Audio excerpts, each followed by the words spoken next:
ವಿದ್ಯಾರ್ಥಿಗಳೇ, ನಮಗೆಲ್ಲರಿಗೂ ಶುಭ ನಮನಗಳು. ಈಗಾಗಲೇ ಹಿಂದಿನ ತರಗತಿಯಲ್ಲಿ ರೇಖಾತ್ಮಕ ಜೋಡಿ ಸಮೀಕರಣಗಳು, 7 ಚರಾಕ್ಷರಗಳ ರೇಖಾತ್ಮಕ ಜೋಡಿ ಸಮೀಕರಣಗಳ ಅಧ್ಯಾಯದಲ್ಲಿ ಅವುಗಳ 2 ಚರಾಕ್ಷರಗಳ ಪರಿಹಾರವನ್ನು ಕಂಡುಹಿಡಿಯುವಲ್ಲಿ, ಬೆಲೆಗಳನ್ನು ನಿರ್ಧರಿಸುವಲ್ಲಿ, ಮೌಲ್ಯಗಳನ್ನು ಪ್ರತಿನಿಧಿಸುವಲ್ಲಿ, ಕಂಡುಹಿಡಿಯುವಿಕೆಯಲ್ಲಿ 4 ವಿಧಾನಗಳನ್ನು ಸ್ಪಷ್ಟವಾಗಿ ಕಾಣ್ತೀನಿ.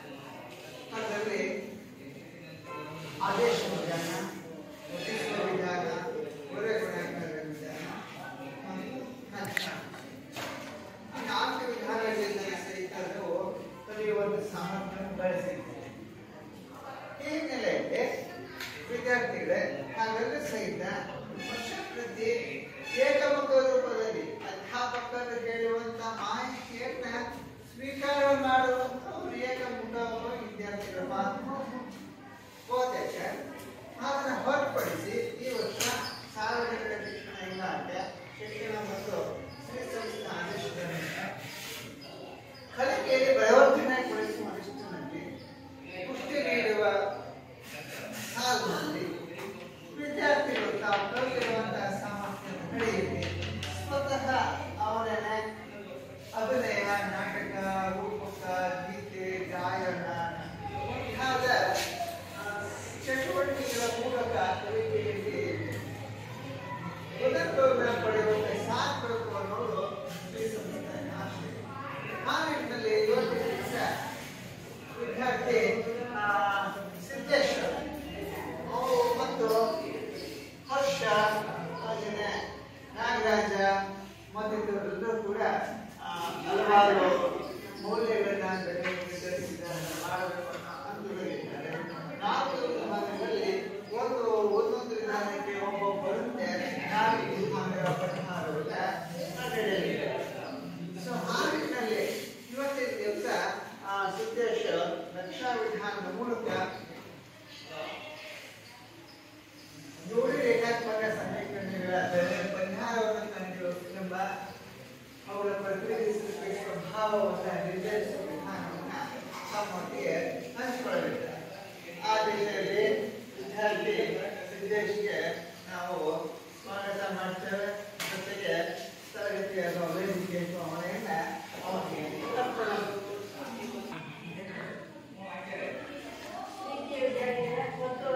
ಶಿಕ್ಷಕರಿಗೆ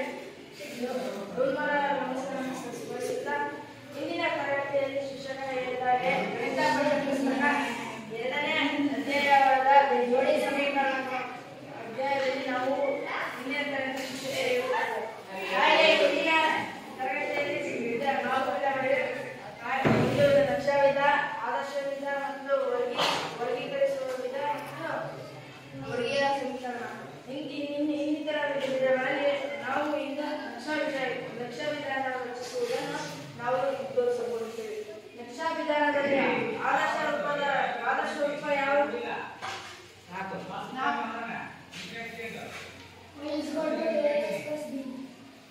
ಸರಿಯಾದ ವರ್ಣಿಸುವರ ಪ್ರಶ್ನೆ ಅಪೂರ್ಣವಾಗಿದೆ. ಪ್ರಶ್ನೆಗಳಿರುವಂತದ್ದು ರೇಖಾತ್ಮಕ ಸಮೀಕರಣದ ಆದರ್ಶ ರೂಪವೇನು? ಆಗ ಸ್ಪಷ್ಟವಾಗಿ ಉತ್ತರ ಬರುತ್ತೆ. ಅಪೂರ್ಣ ಪ್ರಶ್ನೆಗಳು ನೀಡಿದಾಗ ಉತ್ತರ ಕೂಡ ಅಪೂರ್ಣವಾಗಿ ಬರುತ್ತೆ. ಈಗ ನಾವು ನಕ್ಷಾ ವಿಧಾನದಲ್ಲಿ ಒಂದು ಲೆಕ್ಕವನ್ನು ಮಾಡೋಣ.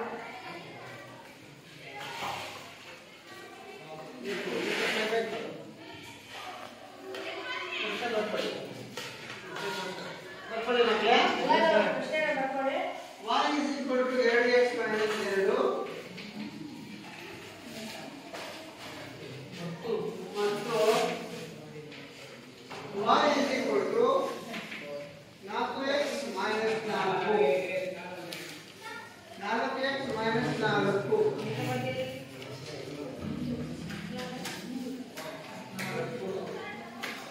ಸಮೀಕರಣಗಳಿಗೆ ಜೋಡಿ ಸಮೀಕರಣಗಳಿಗೆ ನಕ್ಷಾ ಕ್ರಮದಿಂದ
ನೋಡಿ ಅಲ್ಲಿ ಕ್ರಿಕೆಟ್ ಹೇಳುವ ರೀತಿಯಲ್ಲಿ ನಾವು ಒಂದು ಸಣ್ಣ ತಪ್ಪನ್ನು ಕಂಡಿದ್ದೀವಿ. ನೀವು ಒಪ್ಕೊಳ್ತೀರಾ?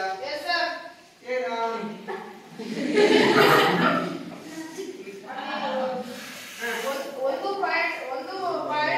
ಪಾಯಿಂಟ್ ಅಂತ ಹೇಳಬಾರ್ದು. ಒಂದು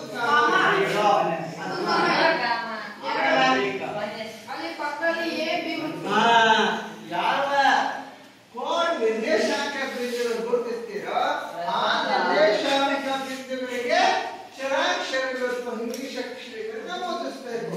ದಟ್ ಈಸ್ ನಿರ್ದೇಶಾಂಕ ಬಿಂದುವಿಯ ಒಂದು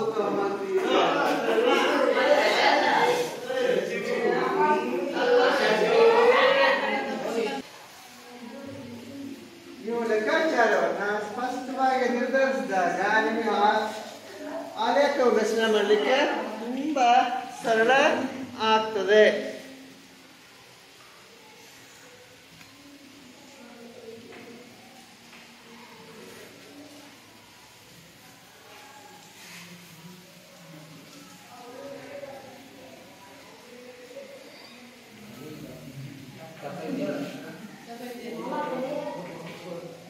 ನೋಡಿ, ಕ್ರಮ ತಪ್ಪು. ಅಲ್ಲಿ ಲೆಕ್ಕಾಚಾರ ಮಾಡದಲ್ಲೇ ಉತ್ತರವನ್ನು ನೀಡುವಂತಹ ಕ್ರಮ ಅದು ಅನುಸರಿಸಿದ ತಪ್ಪು.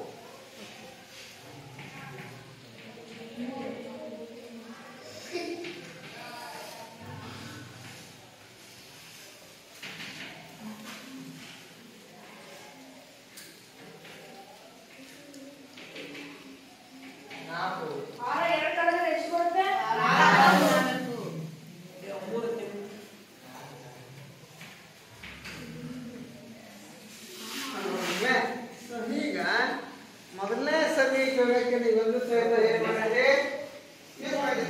ಲೆಕ್ಕಾಚಾರ ಮಾಡಿದೆ. ಮೊದಲನೇ ಸಮೀಕರಣಕ್ಕೆ ಲೆಕ್ಕಾಚಾರ ಮಾಡಿದಾಗ ಆ ಗೋಪುರಕವನ್ನ ಆಧರಿಸಿ ಏನ್ ಮಾಡಬೇಕು? ಗ್ರಾಫ್ ನಲ್ಲಿ ಗುರ್ತು ಮಾಡಿ ಒಂದು ನಕ್ಷೆಯನ್ನು ಇಡಬೇಕು. ಹಾಗಾದ್ರೆ ಆ ನಕ್ಷೆ ಹೆಸರೇನು? ಆ ನಕ್ಷೆ ಹೆಸರೇನು? ಆ ನಕ್ಷೆ ಹೆಸರೇನು?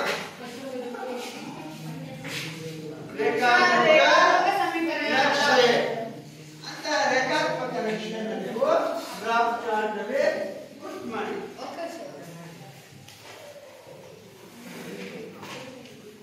ಹಾಗಾದ್ರೆ ಮೊದಲನೇ ಕ್ಷಣಕ್ಕೆ ಎ ಗುರುತಿಸಿದರೆ 1,0 ಏನು ಬರುತ್ತೆ? ಹೇಳಿಗಳನ್ನ 1 + 1 ಯಾವ ಚಾರ್ಟ್ ಯಾವ ಅಕ್ಷರದ ಮೇಲೆ ಬರುತ್ತೆ? ಎಕ್ಸ್ ಅಕ್ಷರಕ್ಕೆ +1 ಇದೆ. ಅದರ ಮಧ್ಯಾಂಕ ಏನಿದೆ? ಬಿಂದು ಹಾಗಾದ್ರೆ ನಾವು ಯಾವ ಅಕ್ಷರದ ಮೇಲೆ ಹೋಗ್ಬೇಕು? ಎಕ್ಸ್ ಅಕ್ಷರ ಸರಿಯಾದ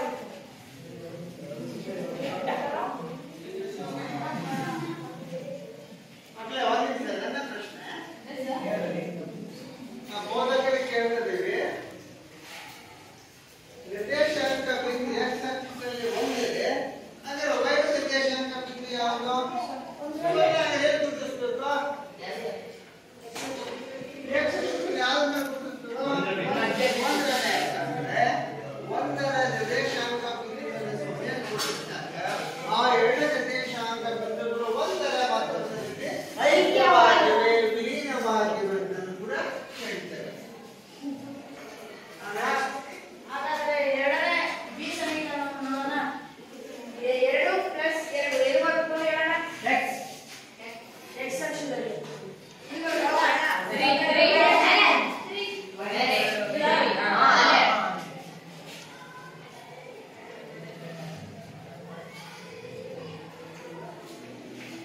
ಸರಿ ಇದೆಯಾ? ಹಾಗಾದ್ರೆ ಮೂರನೇ ಸಿ ಅಕ್ಷರವನ್ನು ನೋಡೋಣ. 3,4 ಏನು ಬರುತ್ತೆ? ಎಲ್ಲಿಲ್ಲ? 4 ವೈ ಅಕ್ಷರದಲ್ಲಿ ಇಲ್ಲಿ ಬರುತ್ತಾ?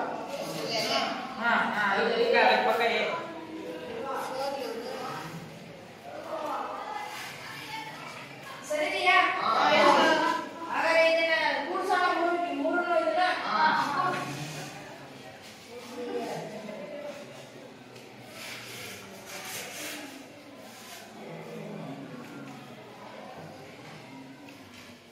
ಮಾಧ್ಯಮ ತೋರಿಸ್ಕೊಡಿ. ಬಾಂಡ್ ಕಳಿಸಿ ಎಷ್ಟು ಯೂಸ್ ಮಾಡಬೇಕು ಮಕ್ಕಳ. ಈಗ ಆ ರೇಖೆಯನ್ನ ವೃದ್ಧಿಸ್ಬೋದು.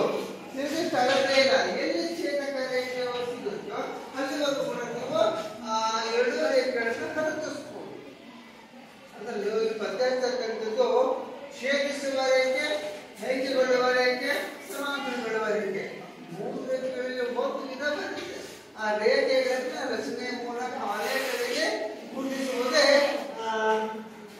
ಗ್ರಾಫ್ ರಚನೆಯ ಮೂಲ ಉದ್ದೇಶ.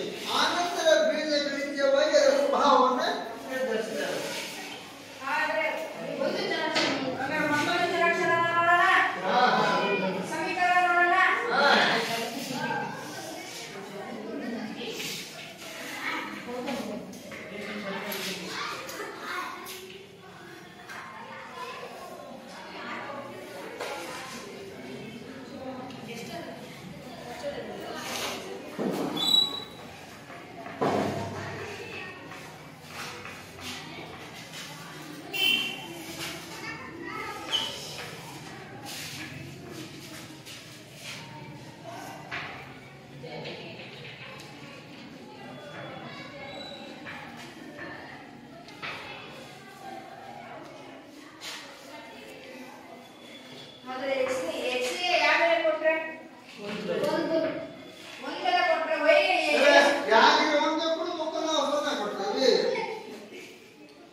ರಾಜೇಶ ಅಲ್ಲಿ ಏನು ತಪ್ಪಾಗಿದೆ ಅಂತ ಗುರುತಿಸ್ತದೆ. ಆ ಕ್ರಮ ನೀನು ನೋಡ್ತೀಯಾ? ಹೋಗಪ್ಪ, ಅದೇನು ತಪ್ಪಾಗಿದೆ ಸರಿ ಮಾಡಿ ಅವನಿಗೆ ಮಾಹಿತಿ ಸರಿಯಾಗಿರುತ್ತೆ ಹೇಳು.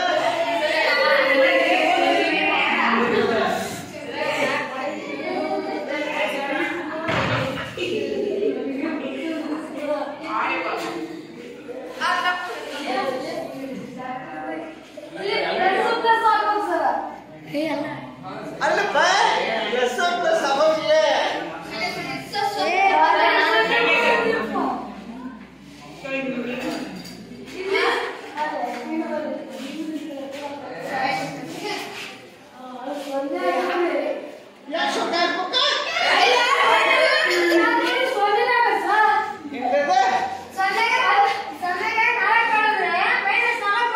ಹೌದಪ್ಪ, 4ರಿಂದ 0 ಏನ್ ಮಾಡಿದ್ರಿ? 4ರಿಂದ 0 ಕಳೆದ್ರೆ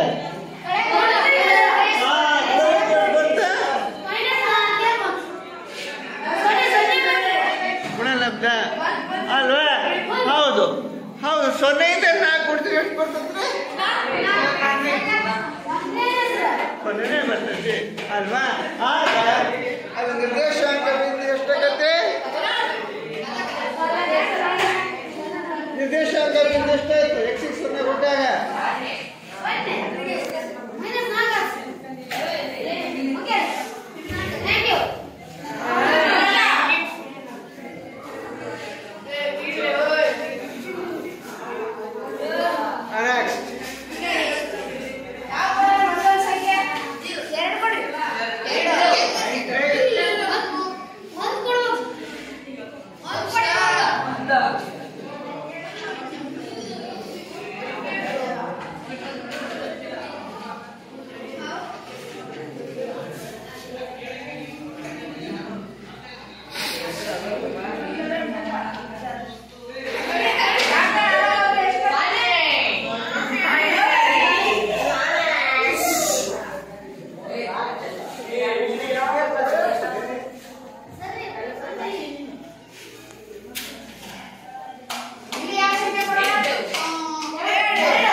ಸರಳವಾಗಿ ಕೂಡಲಿಕ್ಕೆ ಕಲಿಯಲಿಕ್ಕೆ ಚಿಹ್ನೆಗಳ ಅಭ್ಯರ್ಥನೆ ಇರೋದಿಲ್ಲ. ಸಜಾತಿ ಚಿಹ್ನೆಗಳಿರೋದ್ರಿಂದ ಅಲ್ಲೆಲ್ಲ ಮೂಲ ಕ್ರಿಯೆ ಮಾಡಿ ಅನುಕೂಲಕರ ಆಗ್ತದೆ ಅಂತೇಳಿ ಬೋಧಕರು ಆಯ್ಕೆ ಮಾಡ್ಕೊಂಡಿರೋದೆಲ್ಲರೂ ಕೂಡ ಧನಾತ್ಮಕ ಸಂಖ್ಯೆಗಳು. ಮುಂದಿನ ಸಂಖ್ಯೆ ತಗೊಳ್ಳಿ. ಮುಂದಿನ ಸಂಖ್ಯೆ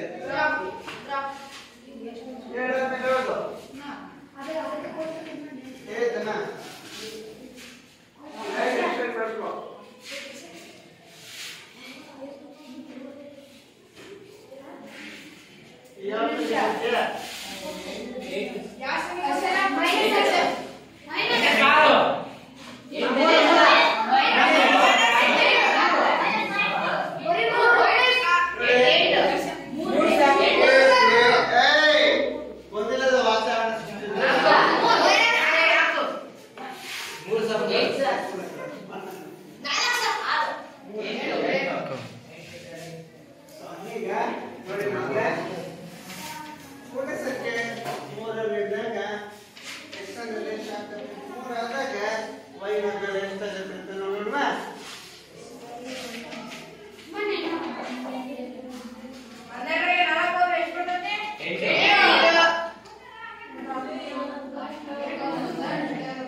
ನೋಡಿ, ಪದೇ ಪದೇ ಸಣ್ಣ ಪ್ರಮಾಣದ ಅಲ್ಪ ಪ್ರಮಾಣ ದೋಷವನ್ನು ಮಾಡ್ತಾರೆ.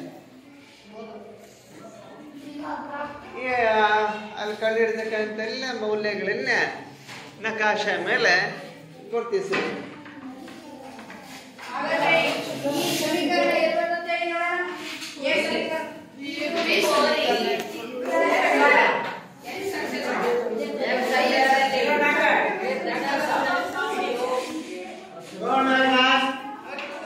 ನಿರ್ದೇಶಾಂಕ ಬಿಂದು ಯಾವಪ್ಪ? 0,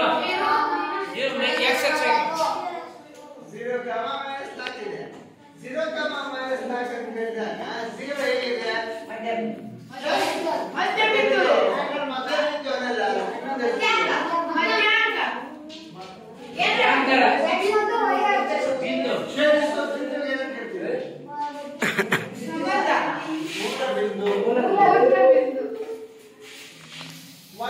ನಿರ್ದೇಶಾಂಕ ಬಿಂದು ಎಲ್ಲಿದೆ?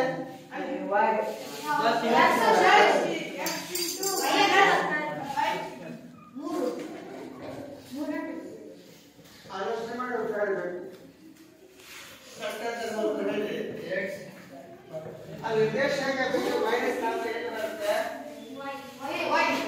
y ಅಕ್ಷದ ಮೂಲ ಬಿಂದುವಿನಿಂದ ಕೆಳಭಾಗದಲ್ಲಿ ಬರ್ತದೆ ಅಲ್ವಾ ಗುರ್ತು ಮಾಡಿ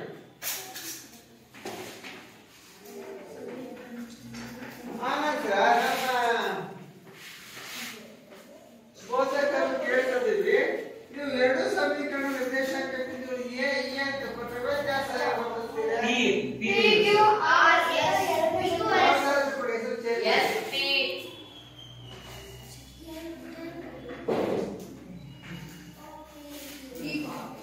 ಚೇಂಜ್ ಮಾಡಿ ಕೋಷ್ಟಕದಲ್ಲಿ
ಹಾಗಿದ್ದಾಗ ಅದರ ಮೌಲ್ಯಗಳನ್ನು ನಿರ್ಧರಿಸಬೇಕಿಲ್ಲ ಪರಿಹಾರಗಳನ್ನ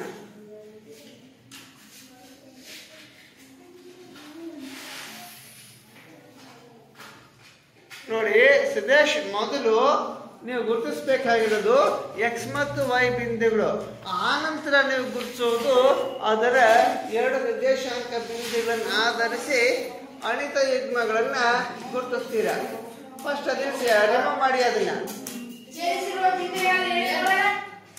ಫಸ್ಟ್ ರಿಮೂವ್ ಮಾಡಿ ನೀವು ಬರ್ತಿರೋದು ಎಕ್ಸ್ ಮತ್ತು ವೈ ಬೆಲೆ ಬರ್ಕೊಳ್ಳಿ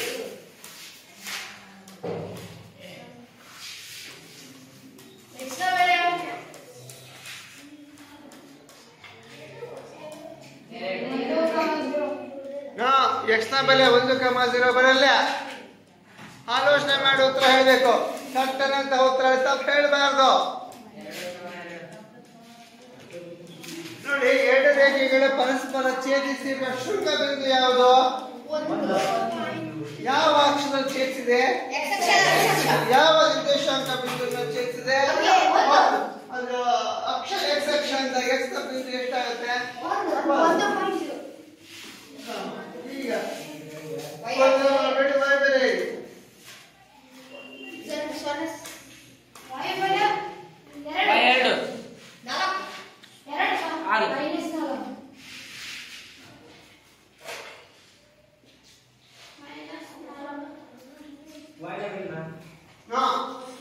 ಮಕ್ಕಳೇ ಗೋಚರದಕ್ಕೂ ನೀವೆಲ್ಲೂ ಪ್ರಿಸೈಸ್ ಮಾಡಿದ್ರಿ ಪ್ರಶ್ನೆ ಪರೀಕ್ಷೆಯಲ್ಲಿ 4 ಆಗಸ್ಟ್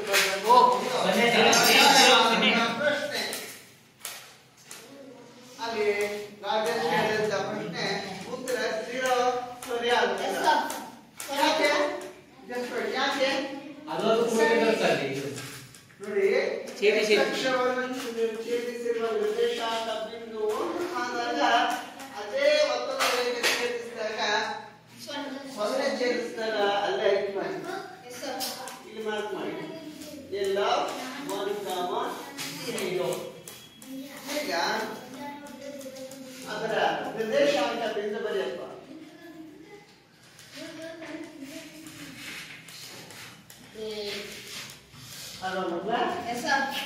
ಇಷ್ಟು ಕ್ರಮ ಆಯ್ತು ಇಲ್ಲಿಗೆ ನಾವು 3.5 ಅಂಕ ತಗೊಳ್ಳೋ ಒಟ್ಟು ಸಾಮರ್ಥ್ಯಕ್ಕೆ ಬಂದಿದ್ದೀವಿ ಇನ್ನು ಅರ್ಧ ಮಾರ್ಕ್ಸ್ ಇದೆ ಅಲ್ಲ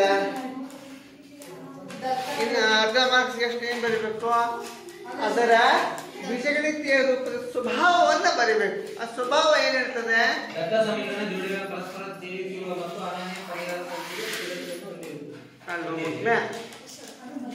ನೋಡಿ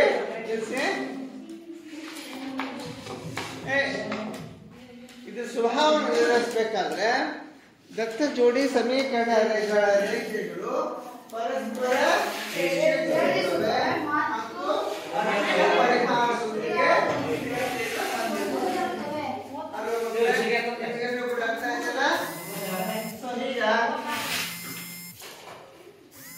ಹೀಗೆ ನೋಡಿ